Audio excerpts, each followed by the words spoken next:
Before anything exists, the nature of everything already exists. Nothing arises without a design and a purpose. At the same time, things go to and come from the One through the meditation of the One. In this way, things were born from that single thing by adoption.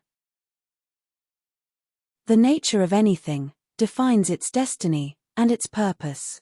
Every act of transformation is an act upon the nature of that which is being transformed. Knowledge, under the sovereignty of consciousness, allows the gaze to perceive, in the nature of something, both its origin and its destiny. The sun is the determining agent, the word in the beginning. The moon is the executing agent. The wind cradles, in its womb, the nature of each thing. Every action is perfectly suited to the object that produces it. The earth is the mother and nourisher of the Word made flesh. The magus is the one who holds the power to interfere in the nature of things.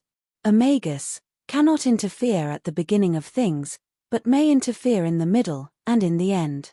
Every interference in nature, inevitably, provokes the reaction of nature itself. The unprepared magus will suffer from the reaction of nature. One who knows the nature of things understands the principle, the interactions, and the temporality that governs them. The thelema of the world is here. Nature dominates until it is dominated. To dominate nature is not to act upon it, but to understand it. For one who understands its essence attains divine power over things, a power that reveals the immutability of natural laws. The magus who becomes wise works with the most powerful magical scepter of his iron will, directed solely toward his own nature. He subordinates it to the sovereignty of consciousness, the empire of the real self, and of unconditional love. He conceals himself in the ordinary, where wisdom goes unnoticed. The wisdom of the magus makes him greater than the very nature that originated him. His power has no limits when it is converted into earth. By surpassing nature, he transcends it. By separating earth from fire, the subtle from the dense, gently, with great industry, and by overcoming natural limits, the magus projects himself toward the before and beyond of nature.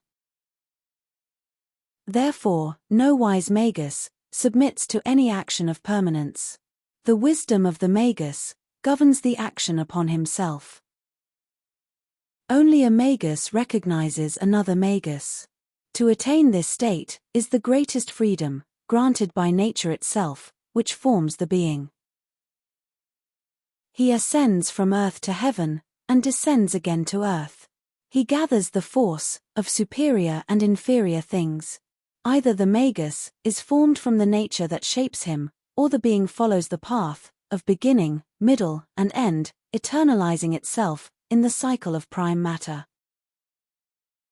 Thus the world is created, when a few seeds cast into the wind germinate, while others dissolve in time.